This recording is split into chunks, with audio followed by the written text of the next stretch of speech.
Qur'ani kitabu changu, Qur'ani mwongozo wangu, Qur'ani mwombezi wangu, Qur'ani pumbao langu. Ni kitabu chenye haki huipati.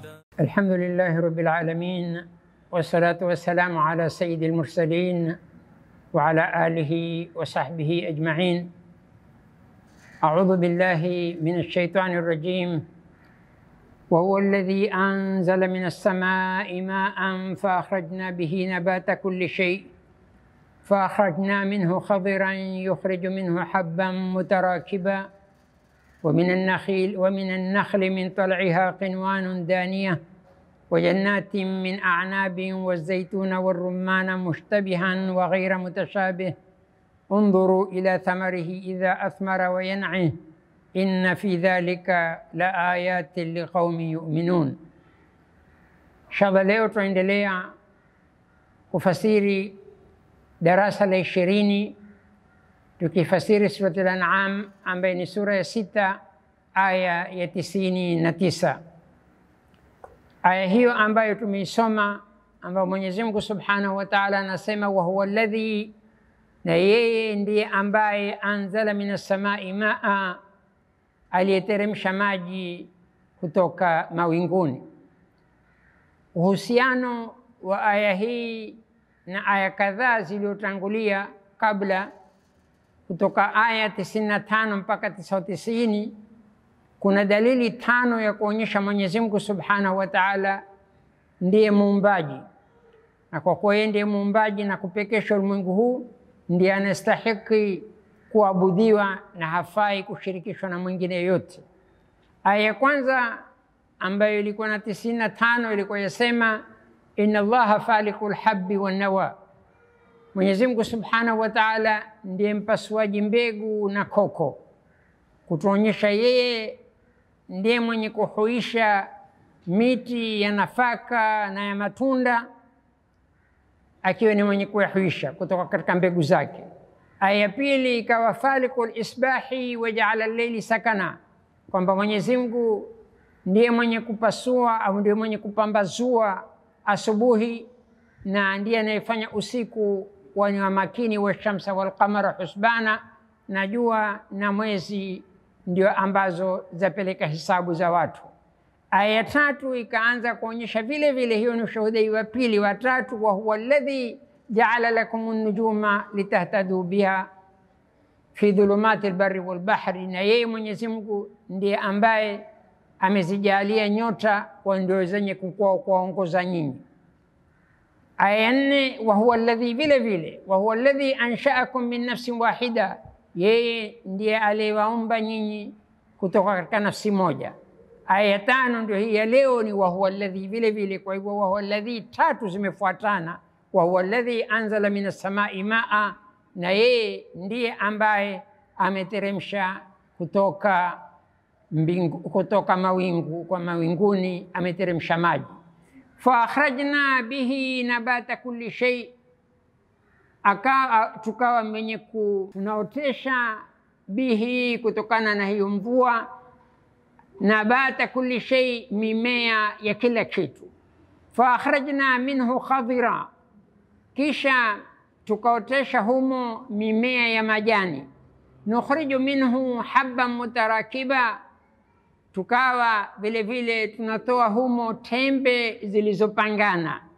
Wa minan nakhli min tal'iha qinwanun daniya, na kutoka katika mitende, min tal'iha, kutoka kwa makole yake, qinwanun, kuna mashada, daniyan, yaliyoinama.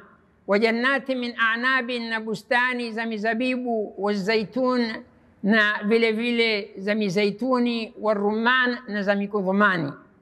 Mushtabihan wa ghaira mutashabih, zenye kufanana na zisiofanana. Undhuru ila thamarihi idha athmar, basi yatizameni matunda yake yanapozaa. Wayan'ihi, na yapoiva vile vile kuiva kwake. Inna fi dhalika, hakika katika hayo, la ayatin liqaumi yu'minun, ni dalili kwa watu wenye kuamini. Hiyo ni aya na tafsiri yake.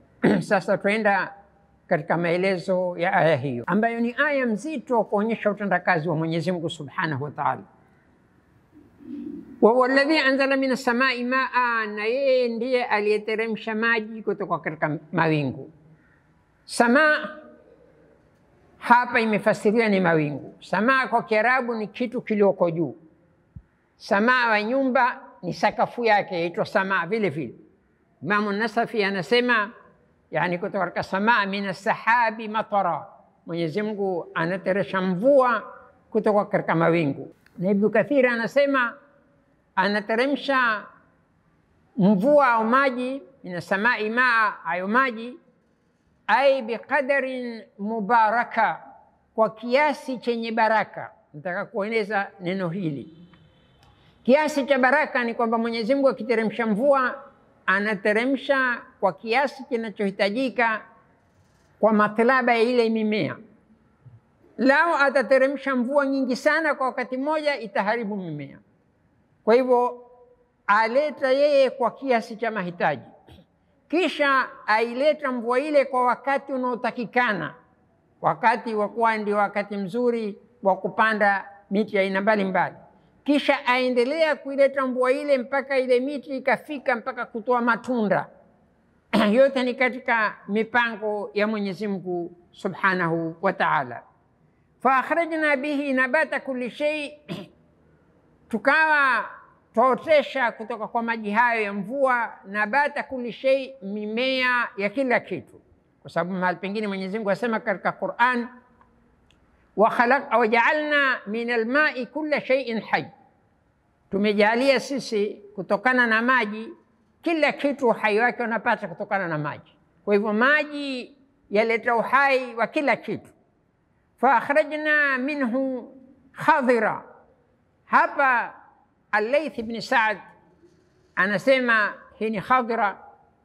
Sisi hapa tumeifasiri tukatoa humo khadhiran, mimea ya majani. Na anasema Al-Layth, tutamweleza ni nani Al-Layth. Al-khadhiru fi kitabillahi huwa zar'. Ikisema khadhir katika Qur'ani hukusudia mazao ya nafaka kama ngano, mtama, shairi, mpunga, yani mchele, vitu kama hivyo. Asema lakini wa fil kalami, katika maneno ya kawaida ni kulli nabati, ni mimea yote. Laythi nimependa kumtaja kidogo hapa kwa sababu watu hawamjui. Layth ibn Sa'd ni mmoja katika wanavyuoni watukufu sana. Sisi tunajua wanavyuoni mafukaha wanne ambao kuna madhahibi yao, ambayo ikianza na Imam Abi Hanifa ambaye ni tabi'i, aliwahi kuishi na masahaba. Wengine watatu waliobaki ni tabi'i, hawakuishi na masahaba, wameishi na tabi'i na wao ni tabi'i. Tabi'i ni yule aliyekuja akaishi pamoja na sahaba. Sahaba ni yule aliyeishi na mtume na akamwamini mtume. Tabi'i ni hakumpata sahaba lakini alimpata tabi'i. Hawa viongozi wanne, Abi Hanifa na Imam Malik na Imam Shafi'i na Imam Ahmad bin Hanbal, tuwajua sisi kwa uhodari wao na wanachuoni wao katika masala ya fiqh. Yani ndio walioanzisha, sio kuanzisha, wanafunzi wao ndio walioanzisha madhehebu haya manne. Layth ibn Sa'd alikuwa akiishi Masr, alikuwa naye ni kama mmoja katika hawa. Hii ni kueleza kwamba maimamu walikuwa na daraja kwa madhhabi si kwamba ni wanne tu, walikuwa zaidi. Mmoja ni Layth. Layth nitaka kusema watu wawili tu wamsemaji, na alikuwa tabi'ina vile vile.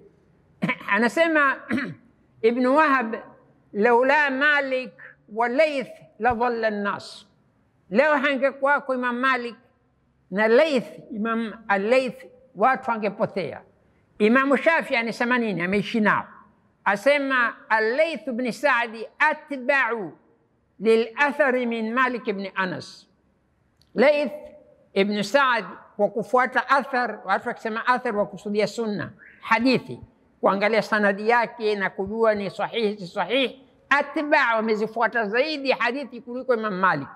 Kusudio langu hapa, kuna baadhi ya watu humfadhilisha yeye kuliko Imam Malik na wengine humfadhilisha Imam Malik, na hii ni kuonyesha kuna wakati wa tabi'ina na hasa tabi'in, Uislamu kwa bahati nzuri ulikuwa umejaa wanavyuoni kweli kweli. hawa ni katika hadithi. Tabiina, ukienda katika kufuata sunna, ndio wakati wa Bukhari, wa Muslim, wa Tirmidhi, wa Abi Daud, wa Ibn Majah, wote hawa. Subhanallah, sisi tuna tarikhi ambayo hakika imeweza kutufaa na kuhifadhi hii dini yetu kikweli kweli. Mwenyezi Mungu amehifadhi Qur'an, inna nahnu nazalna dhikra wa inna lahu lahafidhun. Sisi tumeteremsha Qur'ani na sisi tahifadhi, haitabadilika. Mwenyezi Mungu akahifadhi sunna kwa kuleta sunna ikaandikwa kutoka wakati Umar ibn Abdul Aziz, na kabla iliandikwa, lakini wakati huo iliandikwa kwa bidii zaidi, na wakawekwa watu waweza kuhifadhi zaidi ya 100,000 katika hadithi, na ajua hii ilipokewa kutoka kwa fulani na fulani na fulani na fulani, na kuna riwaya kadhaa na riwaya kadhaa na riwaya kadhaa. Wote hawa wakawa ndio wenye kuhifadhi dini yetu, na maimamu wanne hawa wakaweza kutunga fiqhi ya mambo takriban yote ambayo tunayahitaji. Mbali na maimamu wengine tena wakatufasiria Qur'ani vile vile, kina Ibn Abbas na wanafunzi wake Ikrima na wanafunzi wake Qatada na wengineo. Hii ndio dini, hii imehifadhiwa kwa kila namna, kwa sababu Mwenyezi Mungu ajua hii dini itabaki, hatakuja mtume mwingine, wala hakutakuja kitabu kingine, wala hakutakuwa na maneno ambayo yana uzito kama maneno ya mtume, kwa sababu ni Qur'ani na Sunna mpaka siku ya Kiyama. Kwa hivyo mtu hana hoja kutoifuata hii dini, na pia akaifanya baadaye. Ikiwa kuna baadhi ya mambo ambayo haikuwako wakati wa mtume, yaweza kutumiwa kiasi, mtu akajua kutokana na Qur'ani na kutokana na Sunna kutakuwa na fatwa gani, kuangalia vipi kwa kiasi illa jambo fulani lililokuwako wakati wa mtume, jambo lile ubaya yake ilikuwa kitu kadhaa, hili halikuwa kwa wakati wa mtume, lakini ile ni ile ile, kwa hivyo tutafuata hukumu kama ile. Yaqulu Razi, Imam Razi katika kueleza nasema, khadhiran tumesema ni zara, ni mimea, na hapa asema Mwenyezi Mungu kama alianza ile aliposema inna Allaha faliqul habbi wan nawa, alianza kwa mimea. Alhabbi ni mimea ya nafaka, wan nawa miti hasa ya matunda. Asema na hapa vile vile ameanza kwa khadhir ambayo ni mimea kama hiyo, kisha baadaye ndio atakuja kusema yani miti. Asema imegawanywa vile vile kama aliposema inna Allaha faliqul habbi wan nawa, kwa sababu Mwenyezi Mungu alitaja pale haba yani mbegu, kisha ambayo ndio zar'i, kisha akataja miti kwa kusema nawa, na hapa basi amefanya vile vile, kwa sababu baadaye yasema kwamba wa minan nakhli min tal'iha qinwan ba'da zar'i, amekuja kutaja mtende, amekuja kutaja mzaituni, amekuja kutaja mzabibu, amekuja kutaja makodhumani au mikodhumani. Nukhriju minhu habban mutarakiba, tukatoa humo mbegu mutarakiban, zilizopangana. Kuna wenye kufasiri zilizopangana, ukiziangalia kuna wenye kufasiri zilizopandana, kwa sababu mtarakib ni kupandana, na zote zimepangana. Kwa hivyo zote hizi ni tafsiri watu huzitumia.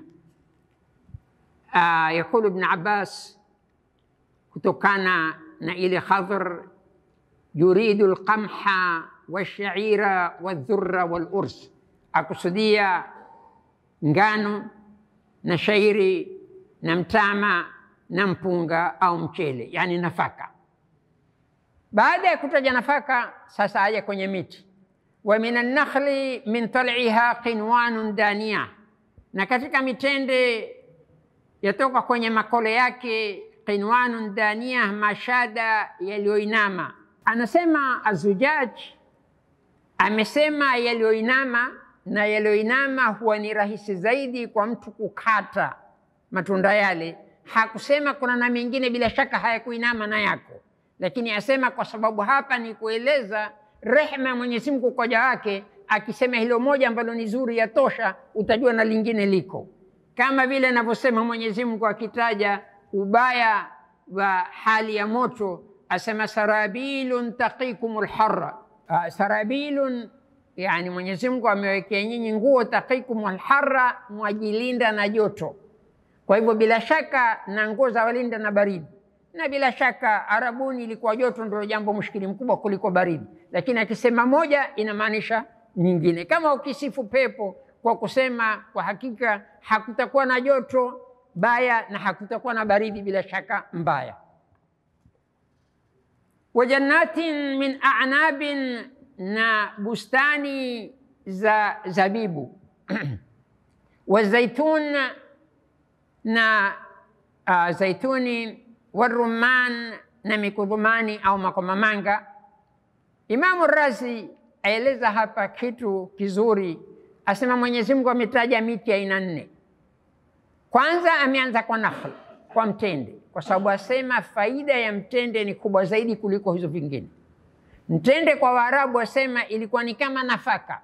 Tende unaweza kuitumia ikawa ni chakula chako, haswa kule chakula kingine. Na inab asema ni bora katika zilizotangulia hizi, yani ya pili yake kwa ni kama mtende ni inab, ni mizabibu. Na mizabibu tunajua ilikuwa na matumizi ya aina mbalimbali. Mojawapo kabla ya kuharamishwa Mwenyezi Mungu asema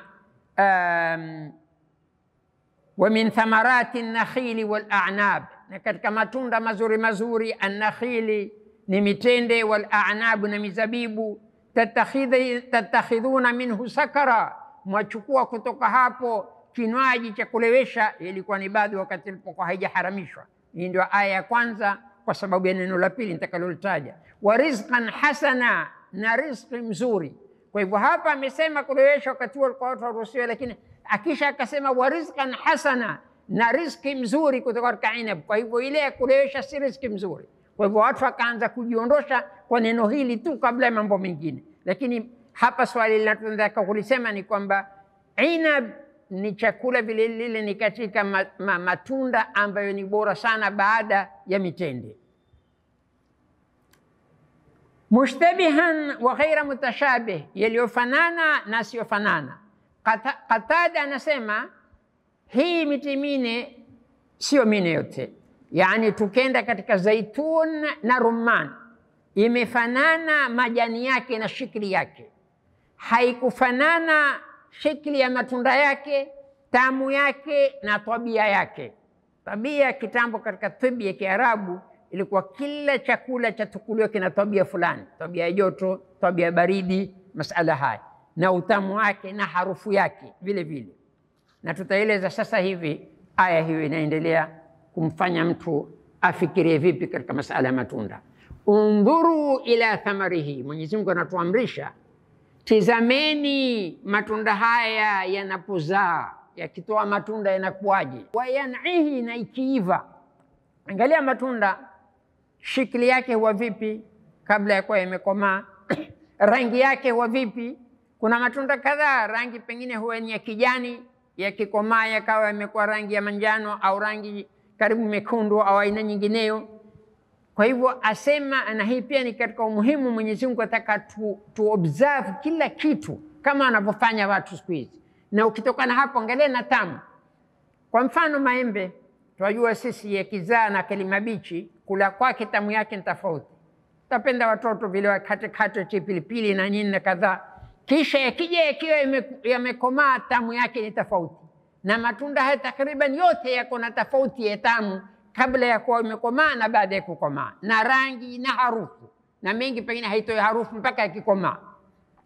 Zote ni kuonyesha nini? Utendakazi wa Mwenyezi Mungu Subhanahu wa Ta'ala. Na vile vile ukiangalia hata maua ya kutoka yajekisha matunda yake, au maua tu ambayo ni maua, angalia yako tofauti kiasi gani, na yakikua yanaendelea kubadilika rangi vipi, na yakimalizika maisha yake yanabadilika vipi. Inna fi dhalikum la ayatin liqaumin yu'minun, katika yote haya ni ishara kwa watu ambao wamwamini Mwenyezi Mungu. Haya yaonyesha kwamba Mwenyezi Mungu ndiye Khaliq na Mwenyezi Mungu ndiye Raziq, kwa sababu kwa kupata mimea hii tangu falikul habi wa nawa atupatia riziki tuweze kuwa sisi ndiye Razzaq tuishi. Qala al-Qadhi, na sana ikisema Qadhi ya kusitia Ibn Atiyya, ya mwenyewe hujiita hivyo katika tafsir, asema al-muradu liman yatlubu al-imana billahi, yani kusudio ya hii inna fi dhalika la ayatin liqaumin yuminun ni ya mtu ambaye ni Muislamu au si Muislamu, lakini ataka kuona miujiza ya Mwenyezi Mungu na ishara zake amjue Mola wake. Lakini wengine wasema la, hii kusudio lake ni Waislamu. Muislamu akiona hivi ndio inazidi imani yake. Kama aya gani? Kama aya katika surati al-Baqara, alif lam mim dhalika alkitabu la raiba fihi hudan lilmuttaqin. Kitabu hiki hakina shaka ndani yake. Hudan chaongoza kitabu hiki lilmuttaqin, kwa wenye kumwogopa Mwenyezi Mungu. Asiogopa Mwenyezi Mungu, asiyekuwa Muislamu hakimwongoza. Chaweza kumfaidi kwa kitu fulani, lakini hakitamwongoza apate mafanikio. Kwa hivyo na hapa vile vile inna fi dhalika la ayatin liqaumin yuminun, ni miujiza kwa watu ambao waamini. Watu ambao hawaamini wapotofu watatoa tafsiri zao na wataweza kubaki na upotofu wao vile vile. Mafunzo tunayopata katika aya hii, wa huwa alladhi anzala minas samai maa, Mwenyezi Mungu ndiye yule ambaye ameteremsha kutoka mbinguni maji, fa akhrajna bihi nabata kulli shay, akatoa kutoka katika mvua hiyo na maji hayo mimea ya kila aina. Hii ni neema kubwa kwa Mwenyezi Mungu, kwa binadamu, kwa hayawani, kwa viumbe vyake vyote. Angalia neema hii, leo mtu akosa mvua kwa mwaka mmoja tu, shida ngapi inakuja na hatuhisi. Fa'tabiru, basi ya ulil absar, zingatieni. Mahali pengine Mwenyezi Mungu baada ya kusema neema zake asema fa'tabiru ya ulil absar, zingatieni enyi mwenye macho na mwenye basira, macho ya kuona, yani ya kufahamu. Wa jannatin min a'nabin wa zaituna wa rumman, na Mwenyezi Mungu vile vile anazitengeza hizo bustani za mizabibu na za mizaituni na rumman na makudhumani, mushtabihan wa ghaira mutashabih, zenye kufanana na zisizofanana. Na mahali pengine Mwenyezi Mungu asema aya iliyofanana na hiyo, asema wa fil ardhi qita'un mutajawirat, katika ardhi kuna vipande vya ardhi zimekurubiana, hii plot, hii ni plot, hii plot. Wa jannatu min a'nabin, kuna na mabustani ya mizabibu, hiyo tunasema. Wa zar'an, na mimea nafaka. Wa nakhilun, na mitende. Swinwanun wa ghayru swinwan, ichupukayo kwenye shina moja na isiyochupuka. Vipi? Kuna mitende ambayo shina ni moja na mitende yenyewe tena imepasuka namna hii, imekuwa ni miwili, na mingine ni moja tu, moja kwa moja. Asema yote haya yusqa bima'in wahid, ardhi ni hiyo hiyo, miti inayokuwa ni pale pale, chakula unachopata maadini na nini ni ile ile, lakini yusqa bima'in wahid, na maji yanayonyoshelezwa ni yale yale, lakini tamu yake ni tofauti. Wanufadhilu ba'daha ala ba'd fil ukul, lakini tunaifadhilisha baadhi ya matunda haya kwa mengineyo katika kula. Saa nyingine hata lile tunda lo yenyewe, ikiwa ni tufaa yenyewe au ikiwa ni rumani yenyewe, ikawa pengine mti mwingine tamu yake tofauti kuliko embe lenyewe, ambao likawa aina fulani tamu yake iko tofauti kuliko nyingineyo, au tamu nzuri zaidi ya mahala fulani kuliko mahali pengine, au pale pale ikawa tofauti iko. Yote ni kuonyesha utendakazi wa Mwenyezi Mungu Subhanahu wa Ta'ala. Undhuru ila thamarihi idha athmara wa yan'i, hii ni kazi ya wale wanaitwa pomologist, wale wenye kustadi botany. Branch fulani ya matunda tu yanakuwa vipi? Yani subhanallah, Mwenyezi Mungu katika aya mbalimbali, mara ingilia katika masala ya geology, rangi kadha kadha, mara masala ya wanyama, masala ya maisha, vitu mbalimbali, kututia sisi hamu tu na bidii tuangalie na tuobserve na tujifundishe, na ikiwa ni masomo yako tuyasome. Mwenyezi Mungu mahali pengine atuambia aya kama hizi ya tuwe mwenye kuobserve, tuangalie kweli kweli. Asema nini? Inna fi khalqi samawati wal ard wa ikhtilafi layli wan nahari la ayati li ulil albab, katika kumba mbingu na ardhi na kustalifiana mchana na usiku, la ayatin, kuna ishara na dalili ya kwa Mwenyezi Mungu, li ulil albab, kwa watu wenye akili.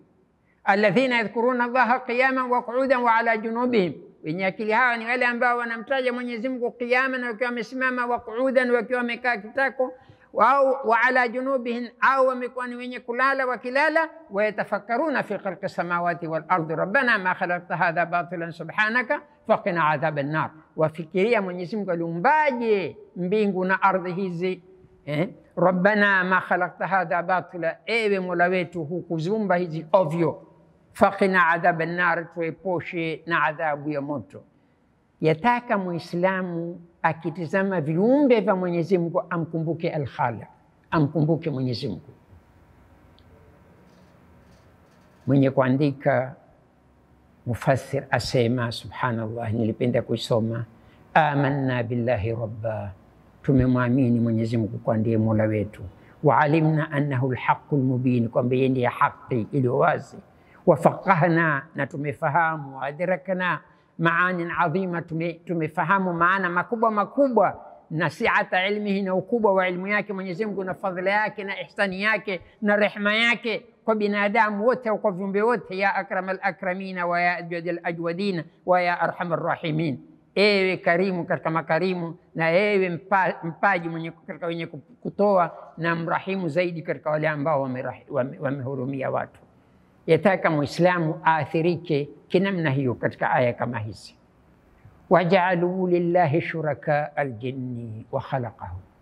Sasa hapa Mwenyezi Mungu aonyesha baada ya dalili 5 tulizozitaja, wa huwa alladhi wa huwa alladhi wa huwa alladhi, amefanya kadha kadha, dalili 5 kwamba Mwenyezi Mungu aleta sasa kwamba watu wamshirikisha Mwenyezi Mungu na majini, kuona bin Adam ni kiumbe wa namna gani.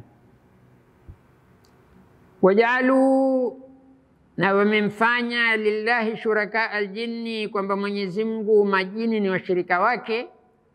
Wa khalaqahum, na yeye Mwenyezi Mungu amewaumba hao majini, tajeleza kwa urefu. Wa kharaqu lahu banina wa banat, na wakamzulia Mwenyezi Mungu kwamba ana watoto wa kiume na watoto wa kike. Subhana, atakasike Mwenyezi Mungu subhanahu, ametakasika. Wa ta'ala, na ametukuka, amma yasifun, kwa mambo wanayomzulia. Hiyo ni tafsiri. Tukija katika maelezo, waja'alu lillahi shuraka aljin, hawa ni Makureishi pia walikimshirikisha Mwenyezi Mungu kwa majini, na Mwenyezi Mungu asema mahali pengine katika masala ya majini kuambia binadamu, alam ahad ilaykum ya bani adam, si kuwapa ahadi mimi, agano mimi na nyinyi, ya bani adam, ibni adam, alla ta'budu shaitana, kwa sababu majini ndia moja ni kuabudu shaitani, ni kufuata amri za Mwenyezi Mungu subhanahu wa ta'ala, kwamba nyinyi msimwabudu shaitani, innahu lakum aduwwun mubin, shaitani ni adui aliyewazi kabisa. Na wengine wanasemaje? Afatattakhidhunahu, mwamchukua kwa hakika mwamfanya Iblisi, wa dhurriyatahu, pale alipokuwa akituambia neno hili, wa dhurriyatahu, na kizazi chake, auliyaa min duni, kwamba wafaa kuabudiwa au ni marafiki wakubwa kwenu nyinyi badala yangu mimi. Wa khalaqahum, hapa watu mufasirina wamefasiri aina mbili. Wa khalaqahum, na Mwenyezi Mungu amewaumba majini. Wa khalaqahum, na Mwenyezi Mungu amewaumba wale wenye mushrikina ambao wao wanaabudu majini, kwa sababu Mwenyezi Mungu kama inavyosema, khalaqal abidina wal ma'budin, amewaumba wale wenye kuabudu na wale wenye kuabudiwa. Amewaumba mushrikina ambao sema maneno haya, na amewaumba hao majini wenyewe. Kwa hivyo inawezekanaje mtu kuabudu kitu ambacho kiliumbwa na mwingine kisha ukamshirikisha na Mwenyezi Mungu? Mahali pengine Mwenyezi Mungu asema, ataabuduna ma tanhitun, je, nyinyi maabudu masanamu yale ambao mumeyachonga nyinyi wenyewe? Wallahu khalaqakum wama ta'malun, na Mwenyezi Mungu amewaumba nyinyi na yale ambao mnayafanya. Hii ni ishara ya kwamba mtu hafai kumwabudu au kumtii Iblisi na pote lake. Wa kharaqu lahu banina, na wakamzulia Mwenyezi Mungu kwamba na watoto wa kiume na banati, bighairi ilmi, pasna kwa na elimu.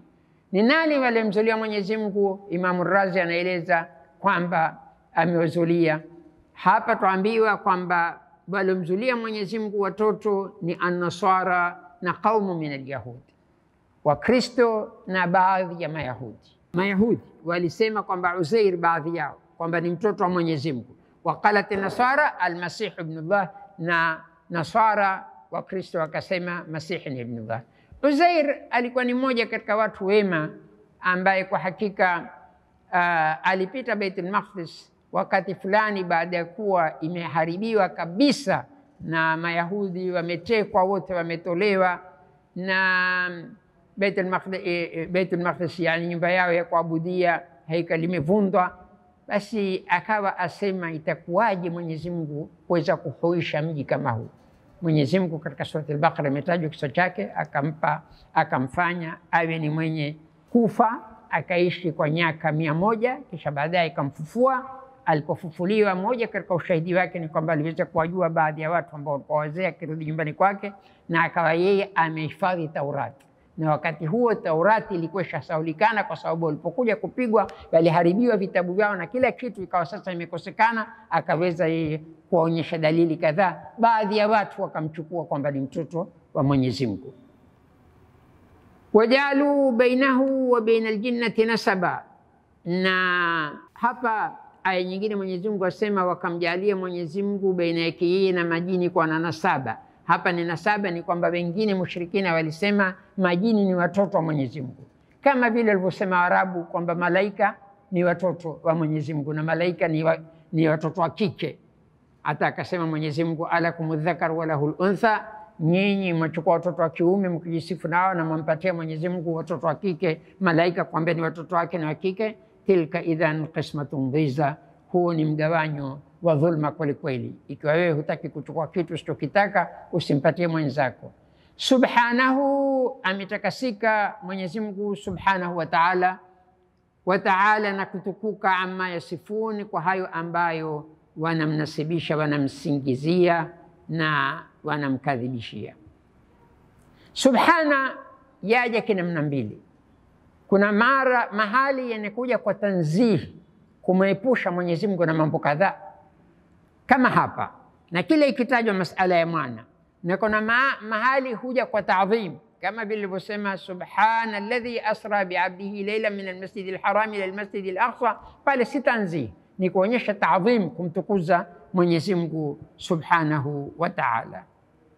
Mafunzo tunayapata kutoka katika aya hii ni kwamba Mwenyezi Mungu amepinga masala ya abadatul asnam, kushirikishwa kila aina, kuabudu masanamu, kuabudu kawakib kama alivyosema Nabii Allah Ibrahim, na kuwajadiliana na wale wenye kuabudu nyota, ikiwa ni nyota zenyewe, ikiwa ni mwezi, ikiwa ni jua, na vile vile kuabudu majini au kumnasibisha watoto au watoto wa kiume au wa kike kwa Mwenyezi Mungu Subhanahu wa Ta'ala. Hili au haya ndio katika mambo ambayo ameyakataza sana Mwenyezi Mungu. Badi'u samawati wal ardi anna yakunu lahu walad, anaendelea kuonyesha utendakazi wake. Badi'u samawati, Mwenyezi Mungu ndiye muumbaji, mzuaji. Akija badii ni kuumba kitu kisichokuwa na mfano. Mwenyezi Mungu ameumba mbingu na hakukuwa na mbingu kabla yake. As-samawati, ameumba mbingu na ardhi. Uhusiano wa aya hii na aya iliyotangulia ni kwamba sasa aanza tena kupigana. Hapa ametaja masala ya kuwa na watoto, sasa hivi ataka kukanyusha jambo la kwamba Mwenyezi Mungu ana watoto. Ndio ameanza hivi, huyu ambaye ameumba mbingu na ardhi na anaweza kuumba atakacho, awe na ana haja gani ya kuwa na watoto? Badi'u samawati wal ardi, muumbaji wa mbingu na ardhi. Anna yakunu lahu walad, ana haja gani ya kuwa na mtoto? Walam takun lahu sahiba, wala hakuwa na mke, atakuwaje na mtoto? Wa khalaqa kulla shay'in, sote hizi, na ameumba kila kitu. Kwa nini atake mtoto? Maanake anataka mtoto, ima huwa ni mtu atazeeka, au ogopa atakuwa mgonjwa, au ataka kusaidiwa kwa kazi. Yote haya si mambo ya Mwenyezi Mungu Subhanahu wa Ta'ala. Wa huwa bikulli shay'in alim, wala hata kusaidia kwa kitu chochote, yeye ni mjuzi wa kila jambo. Ibda' ndio hapa badii, ni kuanzisha kitu ambacho hakina mfano. Ibda' katika mambo ya kidunia ni jambo la kupendekeza, kwa sababu laleta maendeleo. Ibda' kuanza kitu hakikuwa katika dini, kwa mambo ya dini, ni jambo ambalo halikubaliki, kwa sababu dini asili yake ni tawqif, ni kufuata kutoka kwa Mwenyezi Mungu amri yake ya Qur'ani au sunna ya Mtume sallallahu alayhi wasallam. Anna yakunu lahu waladun, itakuwaje awe na mtoto, wala mtakun lahu sahiba, wala hakuwa na mke. Kawaida mtoto tunavyojua anapata mtu kutokana na wazee wawili, na ikiwa Mwenyezi Mungu ndiyo yeye peke yake, kwa nini anasibishwa kuwa na mtoto? Na mtoto kawaida hufanana na babake, kwa sababu tunajua kuna chromosomes takriban 23 na 23, 46. Nusu mtoto hutukua kutoka kwa mamake na nusu hutukua kutoka kwa babake, genes zile ambazo zinafanana. Kwa hivyo Mwenyezi Mungu laysa kamithlihi shay, hafanani na yoyote, kwa hivyo hawezi kufananishwa na kitu chochote, wala hana haja ya kuwa na mtoto. Wa khalaqa kulla shay'in wa huwa bikulli shay'in alim, na ameumba kila kitu. Kwa hivyo kama alikuwa ataka yeye, kazi yake kusema kun fayakun tu, hana haja kuwa na mtoto. Mafunzo ambayo tuyapata kutoka katika aya hii ni kwamba Mwenyezi Mungu Subhanahu wa Ta'ala amewakataza kumshirikisha na yeye kwa jambo lolote, na amewakataza kumshirikisha na yeye kusema ana mtoto.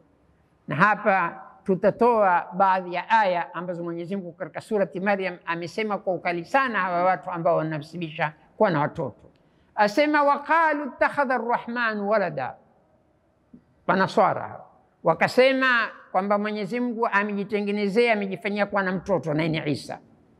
Laqad ji'tum shay'an idda, umeleta nyinyi jambo la kuchukiza kabisa. Takadu samawati yatafattarna minhu, zinakurubia mbingu kutatuka. Watanshaqu al-ardhu, na ardhi kupasuka. Watukhiru al-jibala, na majabali kuanguka. Haddan, yakawa vipande vipande. Yani hili jambo la kumnasibishia Mwenyezi Mungu kuwa na mtoto msilione ni jambo dogo. Ndio Mwenyezi Mungu anasema hapa, andau lirrahmani walada, wa wamedai kwamba Arrahman, Mwenyezi Mungu mwenye sifa ya kuwa Rahmani, waladan, ana mtoto. Wama yanbaghi lirrahmani an yattakhidha walada, wala haifai kwa Mwenyezi Mungu kunasibishwa wala kuambiwa ana mtoto wala kuchukua awe na mtoto. In kullu man fi samawati wal ardi illa ati arrahmani abda, vyote vilioko mbinguni na ardhini zamjia Mwenyezi Mungu Subhanahu wa Ta'ala kama mtumwa, zafuata amri yake. Kwa hivyo kwa nini atafute mtoto? Laqad ahsahum wa addahum adda, Mwenyezi Mungu amewadhibiti hawa watu. Wa addahum, na amewahisabu adda, kisawa sawa, wajua kina nani. Kiraman katibina, wameandika hawa watu ni watu gani ambao wamnasibisha Mwenyezi Mungu, wamzulia Mwenyezi Mungu kuwa na mtoto. Wa kulluhum atihi yawm alqiyamati farda, na wote kila mmoja katika wao watamjia Mwenyezi Mungu peke peke, hakuna mtu. Kwa hivyo atakuja kumadhibisha, atawadhibisha wote. Dhalikum Allahu rabbukum la ilaha illa hu, huyo ndiye Mwenyezi Mungu Subhanahu wa Ta'ala, mola wenu. La ilaha illa hu, hakuna mola anayestahiki kuabudiwa isipokuwa yeye. Amejisifu kwa sifa zake zote. Sasa atuambia huyo mwenye sifa zote hizo, muumbaji na kadha kadha, hana mtoto, huyo ndiye mola wenu. Khaliqu kulli shay, mwenye kuumba kila kitu. Faabuduhu, maabuduni. Wa huwa ala kulli shay'in wakil, na yeye ndiye wa kutegemewa katika kila jambo. Maelezo ya aya hii, dhalikum Allahu, huyo mola wenu ni yule ambaye anaumba kila kitu, ndiye ambaye tulimtaja kabla kwamba falikul habi wan nawa, yukhrijul hayya min almayit wa mukhrijul mayiti min alhayy, ndiye mwenye kupasua mbegu na kupasua koko vile vile, akitoa uhai kwenye maiti na maiti kutoka katika uhai. Dhalikum Allahu fa anna tufakun, pale asema fa anna tufakun, hapa asema yani dhalikum Allahu rabbukum la ilaha illa hu khaliqu kulli shay'in fa'buduh. Hapa wanasema mufassirin, hii ni dalili kwamba wakufaa kuabudiwa ni yule aliyeumba, na ni hakika. Ikiwa kuna ambaye amekuleta dunia hii akakuumba, na sio amekumba tu, yeye ndiye anayekuruzuku. Sasa hivi tumesema masala ya mvua, na kwamba yeye anasaidia mpaka haba, mpaka mbegu ikawa yenye kuota, ikawa yenye kuleta chakula. Kwa hivyo anakuumba, amekupatia chakula, anakupatia maisha, anakuhifadhi, anakufanyia kila kitu, huyo ndiye ambaye anastahiki kuabudiwa. Wa huwa ala kulli shay'in wakil, na yeye ndio mwenye kutegemewa kwa kila jambo. Mafunzo, tumalizie hapa mafunzo ya aya hii. Anasema Ar-Razi, bin Adam saa nyingine hutaka kutegemea watu, ataka jambo fulani akamtegemea amir, mfalme fulani, au pengine akenda kwa waziri ili amsaidie, au akenda kwa mwingineo. Asema yote atapata huzuni tu, hatapata kusaidiwa kwa yote. Basi wewe ikiwa wataka kitu, badala ya kufuata, tafuta musabibul asbab, mwenda kwa Mwenyezi Mungu ambaye mambo yote yako mikononi mwake. Yule Mwenyezi Mungu ambaye Nabii Allah Ibrahim amemsifu kwa sifa hizi tutakazomalizia aya hii. Nabii Allah Ibrahim alipokuwa akimtaja Mola wake alisema Rabbil alamin, Mola wangu ni Mola wa viumbe wote. Alladhi khalaqani fahuwa yahdin, yule ambaye ameniumba mimi na yeye ndiye ananiongoza. Walladhi huwa yut'imuni wa yasqin, yule ambaye ananipatia mimi chakula, ananipatia kinywaji. Wa idha maridtu fahuwa yashfin, na yule ambaye nikiwa mgonjwa, naangalia adab, hasemi akinifanya niwe mgonjwa. Ugonjwa amejitia kwake, idha maridtu, mimi nimekuwa mgonjwa. Mengine amesema yenyewe kwa adab ya mitume wakizungumza na Mola wao, fahuwa yashfin, ikiwa mimi nimekuwa mgonjwa. Saa nyingine inaweza kuwa nimekuwa mgonjwa kwa makosa yangu, sikuchukua hadhari ya kitu kadha kadha. Fahuwa yashfin, yeye ndiye ambaye ananiponya. Walladhi yumituni thumma yuhin, na yeye ndiye ambaye atanifisha mimi kisha atanihuisha siku ya Kiyama. Walladhi atma'u an yaghfira li khati'ati yawma din, na ndiye yeye ambaye natumaini mimi atanisamehe dhambi zangu siku ya malipo, siku ya Kiyama. Rabbi habli hukma, Mola wangu nipatie hukumu, nijue namna kuhukumu. Wa alhiqni bisalihin, na unikutanishe na watu wema siku ya Kiyama. Waj'alni lisana sidqin, unijalie mimi natajwa uzuri fil akhirin, kwa umma watakaokuja na watu wote wamsifu Nabii Allah Ibrahim, ametakabaliwa dua zake zote. Waj'alni min warathati jannati naim, na unijalie mimi ni katika wenye kurithi kuingia katika jannati naim, katika bustani ya neema ambayo ni pepo yake. Na inshallah na sisi tuomba yote hali aliyoomba Nabii Allah Ibrahim, kwa sababu tunajua Nabii Allah Ibrahim qad kana lakum uswatun hasana fi Ibrahim, tulikuwa sisi na ruwaza njema kwa Nabii Allah Ibrahim. Wa akhiru da'wana anil hamdulillahi rabbil alamin. Qur'ani kitabu changu, Qur'ani mwongozo wangu, Qur'ani mwombezi wangu, Qur'ani pumbao langu, ni kitabu chenye haki huipati